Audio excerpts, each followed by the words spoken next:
President of the Parliament of Greenland, ministers, dear friends.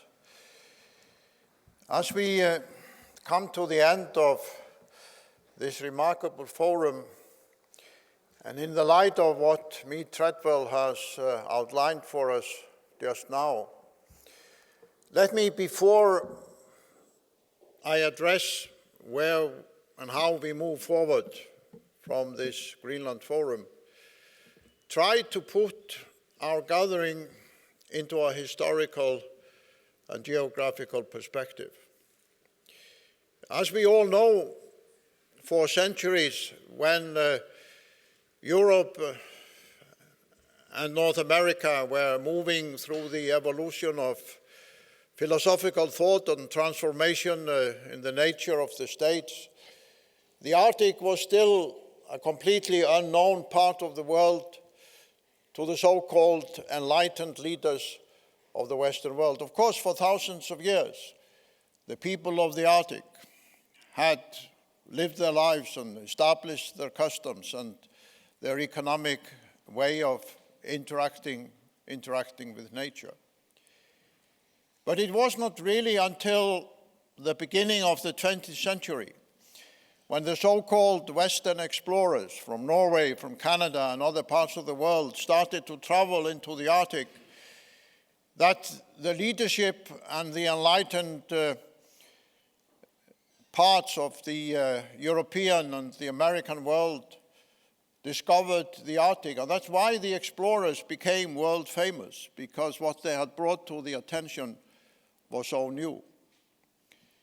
And then, as we all know, following the Second World War, when the Cold War imprisoned the entire dialogue and the cooperation on the global stage, the Arctic was again closed due to the military tension and the buildup of arms and confrontation across the Arctic. So it is really, and it's quite remarkable, in the last 30 years or so, in the history of mankind, that this big part of the planet has been opened up to wide-ranging, constructive, both Arctic and global cooperation. Never before in the history of the planet has such an enormous part of the earth so suddenly opened up to cooperation, research, economic activity, and political dialogue. It was mentioned yesterday that the size of the Arctic is similar to the African continent. And in the meeting in Singapore, I referred to the analogy that to some extent what is happening in the Arctic in the last 20 or 30 years is as if we suddenly came to Africa as a challenge of how to organize and cooperate with that big part of our planet. We are indeed here today and at the Greenland Forum and elsewhere where Arctic dialogue takes place, discussing for the first time as human race how we deal with this enormous challenge of organizing such a huge part of our planet in constructive and positive way while we pay respect to the people of the Arctic and the sustainability of the planet. It is therefore difficult to present clearly the scope of this task that we face. And as we progressed 15, 20 years ago in the early stages of the Arctic dialogue, there were, of course, meetings and forums, but they were small in number. They were not connected together. They were specialized in nature. And some of us realized 4 years ago that if we were going to succeed in this effort, we had to transform the way we came together. So by issuing an invitation, open and democratic, to each and every one, we would create a platform of consistency and continuation where everybody representing the global stakeholders and the partners in the Arctic could come together on their own terms, with their own idea, and also not just the Arctic states, but also people from Africa and Asia and other parts of the world for whom the Arctic is indeed also their global neighborhood because of the effect of the weather systems, the rising sea levels, as well as the great importance for the economy, the global economy of the 21st century. And thus, as we all know, we established the Arctic Circle and announced at the National Press Club in Washington in April of 2013 that this was our intention. And we scheduled the first assembly some months later in Reykjavik in October of that year. There were many who said to us, this could never be done. It was an impossibility to announce in April in Washington at this important international venue, the National Press Club, our intention, and then about a half a year later, invite the world to come to Reykjavik for the first meeting. But we all know what happened. Not only did people come, but in the first 3 years, the Arctic Circle assemblies have become the largest annual international gathering on the Arctic. Last year, with over 2,000 participants from more than 50 countries. An assembly addressed by the President of France, François Hollande, because he recognized the strong link between the success of the Paris climate negotiations and the future of the Arctic. That was the reason why he came to our forum. Not just because the President of France needed yet another platform to make a speech, but because he was on a mission, and France was on a mission to bring the world together in the needed and the urgent climate agreement, which would enable every nation and every country and every continent to move forward together. And in connection to the assemblies, we decided also a year ago or so that in order to broaden this network, we had to create forums in other parts of the world, smaller in number, more specialized, but also in the spirit of inviting others to come to this dialogue in their own way. And we started in Alaska in August, talking about ports and shipping. And as a result of that meeting, we have now decided, as Meet Treadwell so excellently explained, to invite anybody interested and concerned about the future way of organizing shipping and ports in this big part of the planet to come together within the Arctic Circle family to formulate not just policies and vision, but also concrete forms of cooperation. And in November, the government of Singapore graciously co-hosted with us the first Asian Forum on the Arctic, where representatives from China, Japan, Korea, and other parts of Asia came together with many of us, to explain the vision and the engagement of these leading Asian countries in the Arctic. It was perhaps paradoxical for many to go to Singapore to talk about the Arctic.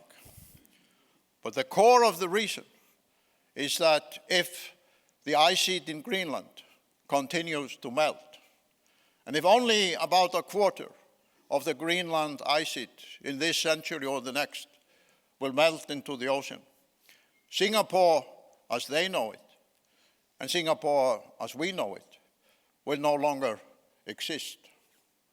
It is the ultimate threat of survival to that beautiful, successful, and extraordinary country. The forum here in Greenland marks, however, as we have witnessed today and yesterday and on the opening day, a transformative way of bringing this dialogue to the people of the Arctic, their representatives and their communities, in a way that would perhaps been impossible some years ago. This forum here in Nuuk is not only the largest international gathering on the Arctic ever to take place in Greenland. Perhaps the largest international conference of this scale ever to take place in this country. But it's also the first Arctic conference where the representatives of so many indigenous communities in different parts of the Arctic come together to present their vision, their experience, their proposals, their projects, and their solutions. This forum has transformed the role of the indigenous people in the future dialogue of the Arctic, because we all know, and let us admit it, that in previous Arctic conferences and dialogue, the participation by the indigenous communities has been more limited and more restricted, and perhaps only in the person of few leaders from the entire Arctic. So therefore, at the closing of these extraordinary days, I want to thank the government of Greenland for their engagement, for their vision, and all the people here in Nuuk who have organized this together with us, the young generation, both from the Arctic Circle Secretariat and from the government here in Nuuk, who have actually brought this together. Some of us have given perhaps some guidance. But it is quite remarkable that it's a new young generation which has been the backbone of bringing this conference together and executing it in the days and the weeks before it happened, but also during our presence here now. Where do we go from here? Last night, the foreign minister and I discussed the idea, which I mentioned briefly in my opening speech, that in the light of this success, we should aim at the second Greenland Arctic Circle Forum. Perhaps in 2 years' time or so. We will decide finally in the coming months. But by doing so, we would also send a signal that this is a part of a journey.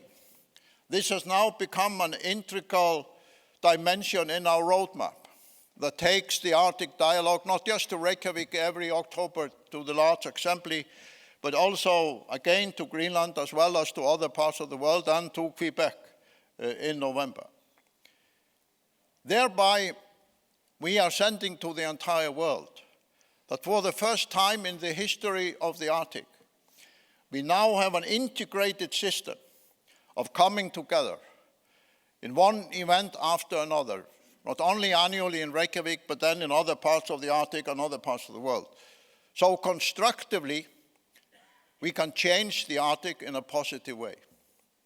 And we have seen here in Nuuk, in the agreement between Eimskip and the Royal Arctic Line, how leading companies that organize the movement of goods and transport and shipping across the Arctic oceans can come together under the Arctic Circle umbrella and transform the way of doing business and communicating, which most of us thought impossible only a few years ago. We also saw in the representatives of the different airlines how they are presenting a vision of a new way of linking people together and opening the Arctic up to successful tourism based on pro-business airline activity.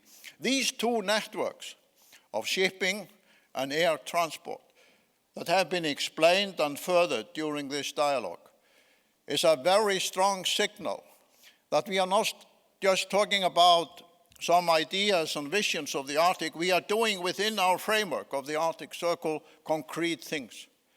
We are transforming the Arctic as well as the links of the Arctic to the rest of the world.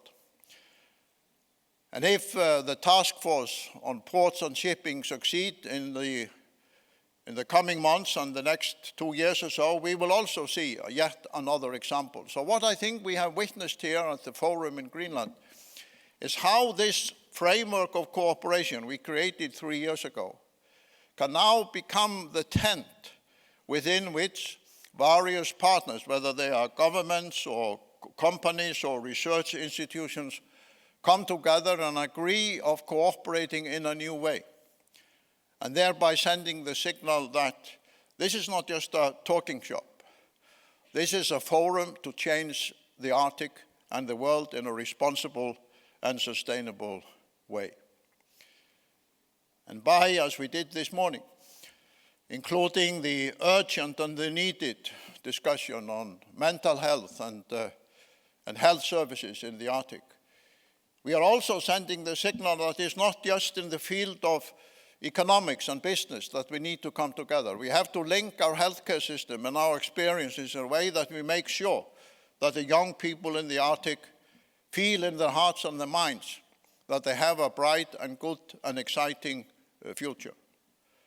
And the perspective, as I mentioned in my opening speech, and we have seen concretely in many presentations here today, that the geographical connection between my country, Greenland, and Canada also demonstrates that in practical terms, this can be made more beneficial, quicker, but also more sustainable as new systems of helping people in education and health and bringing businesses together.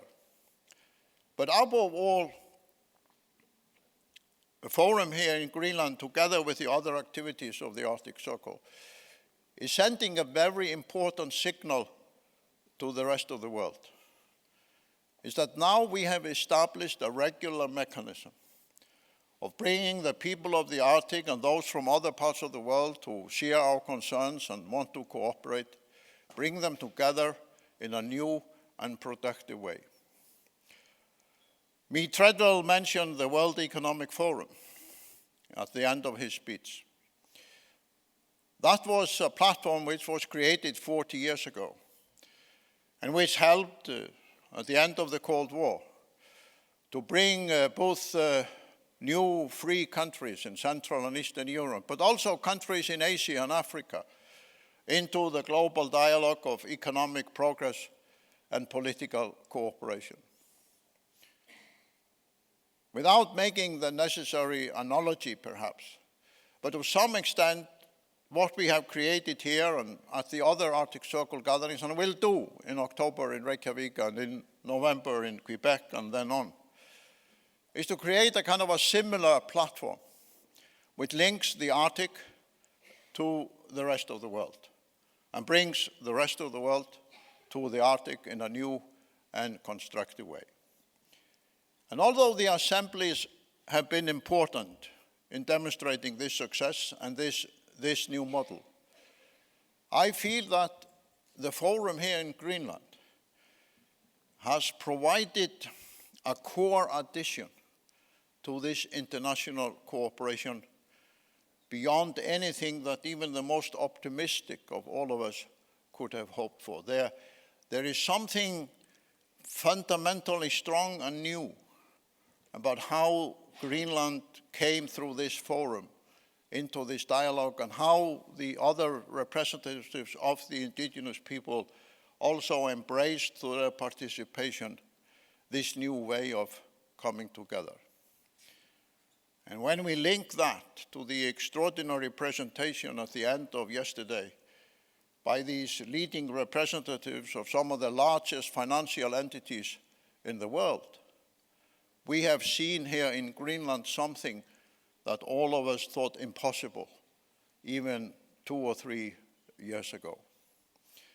So that is why I will go back to Iceland and together with all of you continue this journey full of inspiration and optimism about what we have achieved here in Nuuk. And as we go forward, the forum in Greenland will be a milestone in proving and demonstrating, not just to the people of the Arctic, but to everybody else in the rest of the world, that we have indeed entered a new journey, that there is indeed a new era, even an epoch, in the future of the Arctic and its place in the world. So I want to thank all of you for having made this possible. It's been a long journey for those who have come from other countries. We have all made sacrifices in order to be here. but I hope you also leave with a sense of inspiration and optimism that I feel in my heart. Thank you very much.